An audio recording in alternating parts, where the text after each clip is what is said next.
Wake up, Atlanta. It's time for coffee. Talk presented by Spotify. Fresh vibes, real talk. Let's get started, shall we? Yeah. Good evening, everyone. Welcome back to Coffee Talk in the Evening, presented by Spotify. Okay, so here's something wild. Did you know that Kevin Owens' return at SummerSlam Sunday had fans in tears, both in the stadium and in theaters? That's the kind of emotional pull we're talking about today. Oh, wow. That's incredible. Wrestling really does have this way of connecting with people on such a visceral level. So, what made this particular moment so impactful? Well, it wasn't just about the surprise return, though that was huge. Owens had been out for a year and a half following neck surgery, and his comeback wasn't just unexpected, it was perfectly timed. The SmackDown GM, Nick Aldis, turned what was supposed to be a one-on-one match between Sami Zayn and Finn Balor into a fatal four-way by adding Gunther and then Owens. The crowd went absolutely ballistic, both in Minneapolis and in the AMC theater where the writer of this review was watching. That's such a smart way to build anticipation and deliver a payoff. It's like they knew exactly how to play with the audience's emotions. How did the match itself turn out?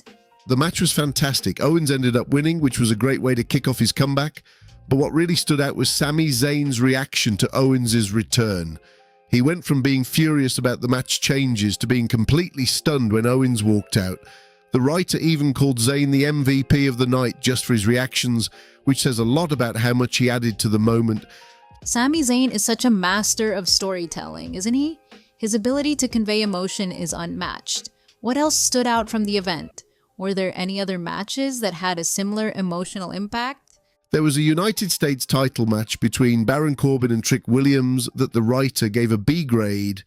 Corbin won, and the writer noted that he looked more serious and aggressive than he had in his previous WWE run.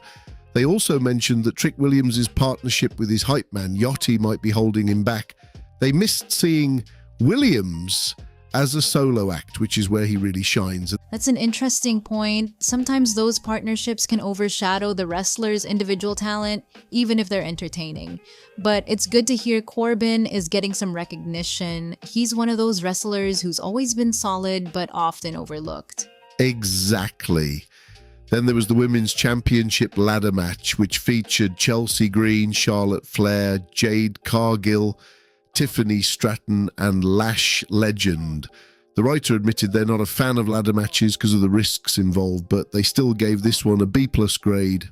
Chelsea Green winning the interim title was a big feel-good moment, and the crowd's reaction to her victory really elevated the match. I can see why ladder matches might be polarizing. They're thrilling to watch, but the risks are undeniable. Still, it's great to hear Chelsea Green had her moment. She's been through a lot in her career, and it's always heartwarming to see someone get their due. Did the writer mention anything about Charlotte Flair? She's such a dominant presence in the women's division.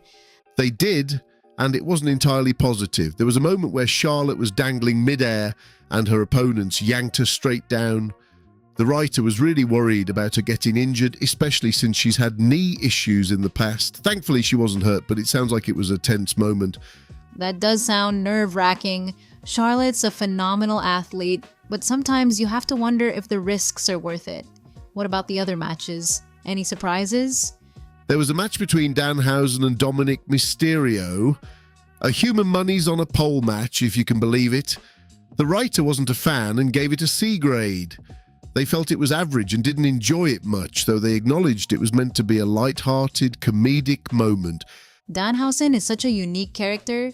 He's not everyone's cup of tea, but he does bring a certain charm to the ring. I can see how a match like that might not resonate with everyone, though. What about the main event? That's usually the highlight of the night. The main event was Roman Reigns versus Seth Rollins for the World Heavyweight Championship.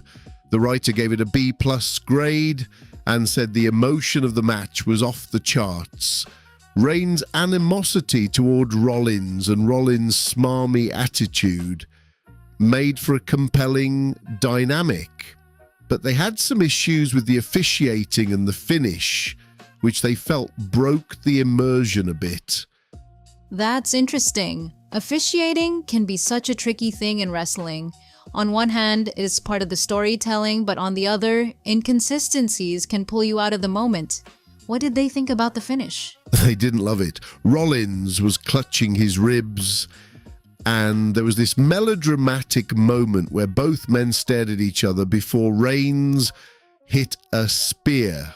The writer felt it wasn't realistic and would have preferred a more natural setup for the spear, but they did appreciate the emotional weight of the match, especially the tributes to Dean Ambrose, who's now Jon Moxley in AEW. That's a nice touch. The Shield's history is such an integral part of WWE's modern era, and it's great to see that acknowledged. So, overall, did the writer enjoy the show?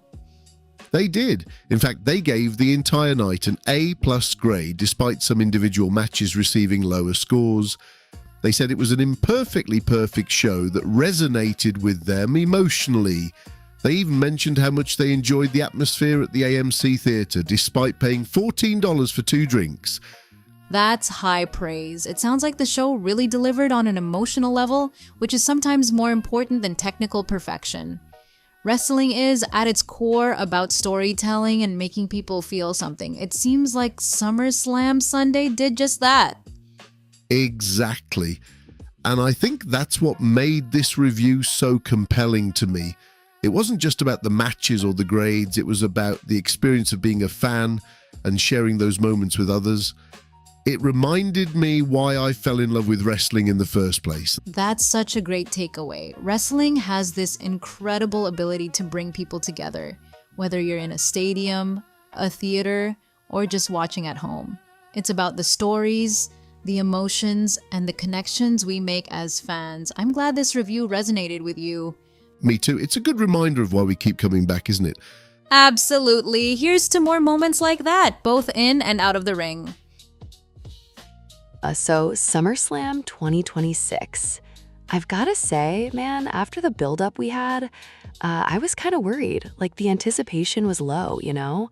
But what was your, first gut reaction to how it all played out? Honestly, I was right there with you. I mean, after WrestleMania felt, a bit like an ad fest, I was bracing myself. But I think they actually, really pulled it off this time, didn't they? It felt like a return to form, kind of. Even with the, kind of disappointing lead-up, which, always makes me nervous. Yeah, exactly. I read that review, and it totally hit the nail on the head. The build was so poor, but they delivered a spectacle, I think. And the ad thing, that was my huge worry, right? After WrestleMania, it was just so many ads, taking time away from the actual matches. But here, they were clever with it. Totally. They managed to integrate them, during entrances or, in match segments, so it didn't feel like you were just constantly being yanked out of the action. That made a huge difference for me.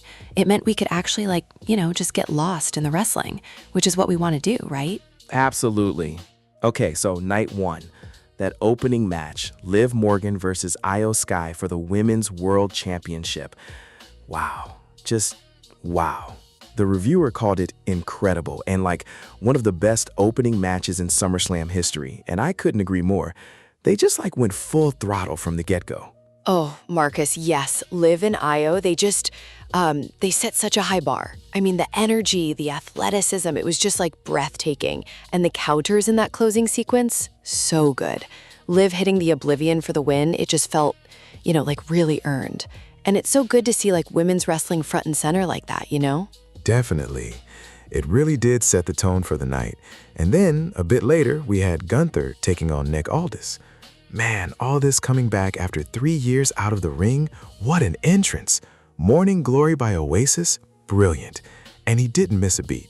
That was pure, unadulterated European wrestling. Yeah, I was actually really impressed. You wonder if someone's gonna, still have it after such a long break, but Aldis proved he's absolutely still got a lot left in the tank.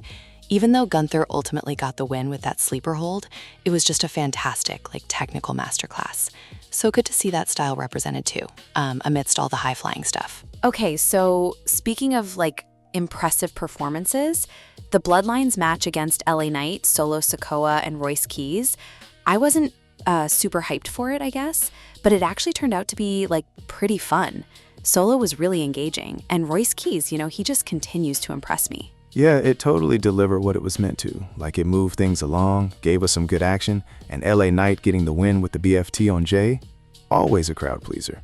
But man, the match that really had people talking on night one, or at least me, was CM Punk versus Cody Rhodes. Oh my goodness, the undisputed WWE Championship match. I was like a bit confused why it got moved from the main event, especially with the bad build-up everyone was talking about. But psychology, like, through the roof in that one. It started slow, yeah, but it really built into something special, didn't it? Absolutely. And then, Emma, the absolute shocker. Randy Orton returning, hitting Rhodes with an RKO out of nowhere. Man, the arena just like erupted, and that allowed Punk to hit the GTS for the win. Just totally changed the dynamic of everything. What a moment. It just, really got me. Totally. I was like screaming at my screen for sure. That felt like, WWE just saying, hey, we're back to surprises. And it made Punk's win feel even bigger because it wasn't just a clean sweep. There was like real drama. Loved it. Made you want to see what's next. Speaking of what's next, Night One's actual main event. Brock Lesnar versus Obafemi in a Hell in a Cell. Now, the reviewer had one negative about this, and I kind of agree. They barely used the cell, which, kind of defeats the purpose. But the match itself, man, it did everything it needed to do. Yeah, it was really impactful, right? Like, they beat the hell out of each other. And Obafemi he became a star, like, instantly.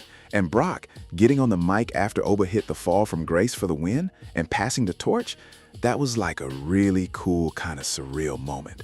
I'm excited to see where Oba goes from here, actually. Totally. That's how you make a new star, right?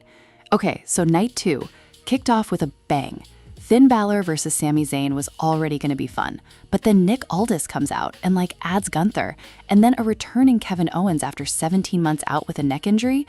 Talk about shaking things up. Oh my goodness, I just remember yelling, what is happening? Kevin Owens back, that was such a surprise, and a welcome one. The match itself, though, it felt a little shorter than it should have been, right?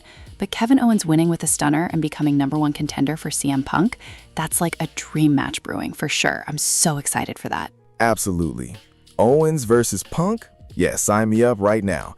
Now, a few matches on night 2, they kind of shared a similar problem, where they were good, but just didn't get the time they deserved. Like Trick Williams versus Baron Corbin for the United States Championship. It was fun, Corbin won, but I really hope Trick gets a huge push after this. Yeah, I felt that too. And the 5-woman ladder match for the interim women's championship with Chelsea Green getting the win, that was like a pleasant shock for sure. Lots of great spots, but again, it felt like it needed, just a bit more time to really breathe and let those big moments sink in. Still, good result. Agreed.